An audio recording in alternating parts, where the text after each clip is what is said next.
The AAU Secretary-General, Professor Olusola Oyewole, and the Partnerships Manager, Mr. Ransford Bequin, traveled to Beijing, China from 29th July to 4th August 2023 at the invitation of the China Association of Higher Education to participate in the World University Presidents Forum.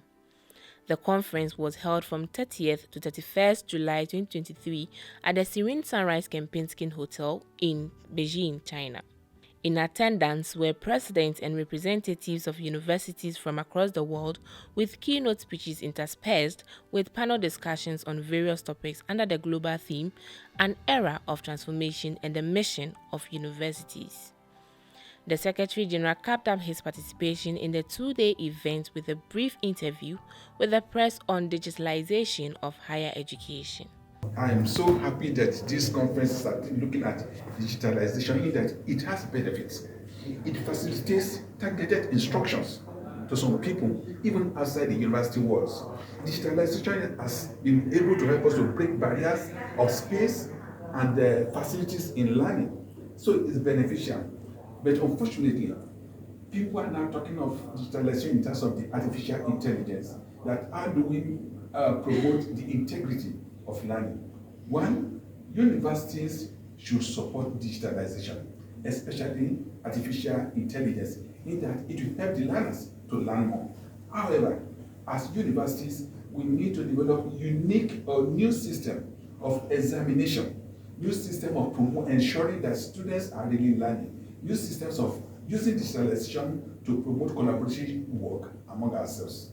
The AAU Secretary-General, Professor Olusola Oyewole, and the Partnerships Manager, Mr. Ransford Bequin, were hosted by the Beijing Foreign Studies Universities on 2nd August 2023.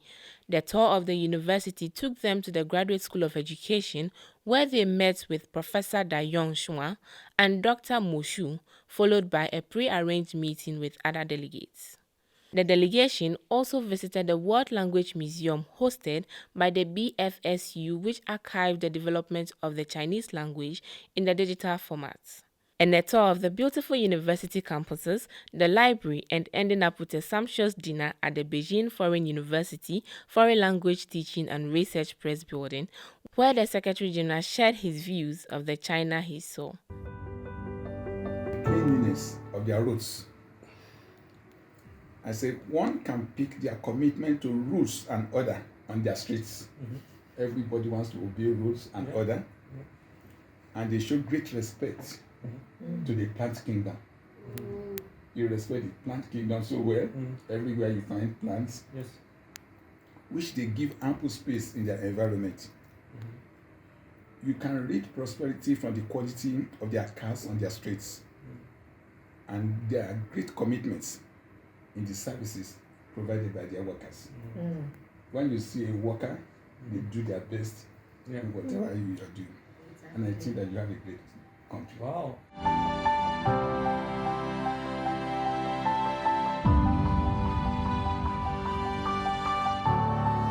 One of the post-conference guided tours took them to the campuses of Beihang University in Beijing, China, on 3rd August 2023.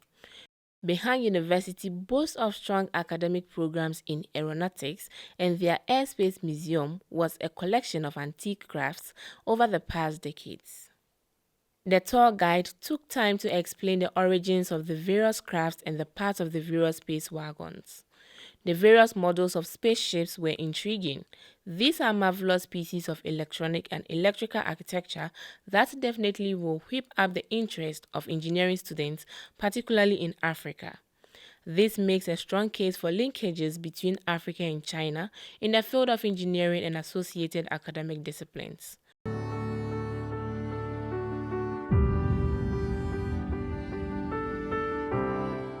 From Beihang University, the Secretary-General visited 2 digital technologies companies in Beijing to tap into opportunities for African universities to develop smart campuses and smart classrooms. The first was to JYD Digital Technologies Company Limited. He was taken through a number of digital platforms and internet processes and infrastructure to build small campuses, smart universities, and smart cities.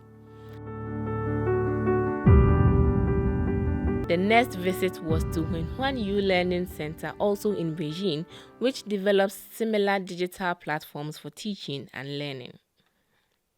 One of the post-conference guided tours took the AAU team to the Beijing Business Incubation Park for university students on 4th August 2023. This is a center that offers 2 years of space to student innovators from about 50 universities in Beijing to pursue their innovations and inventions at the expenses of the state.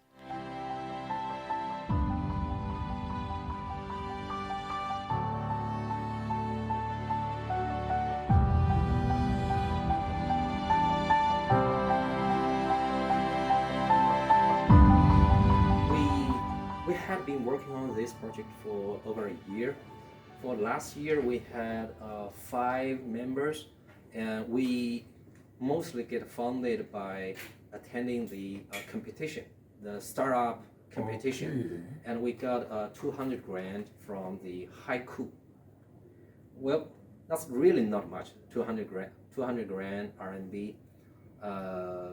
We also put in a lot of our personal money in this project.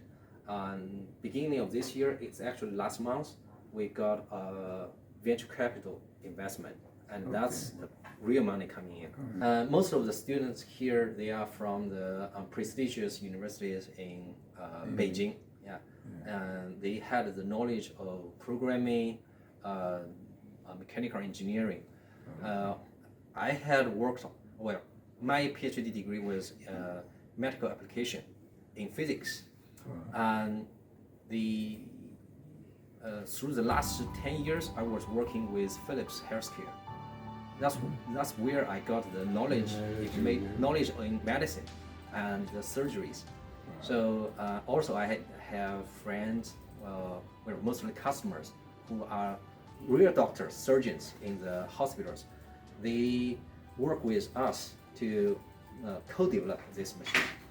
The mission climaxed with a debriefing at the Beijing Foreign Studies Universities.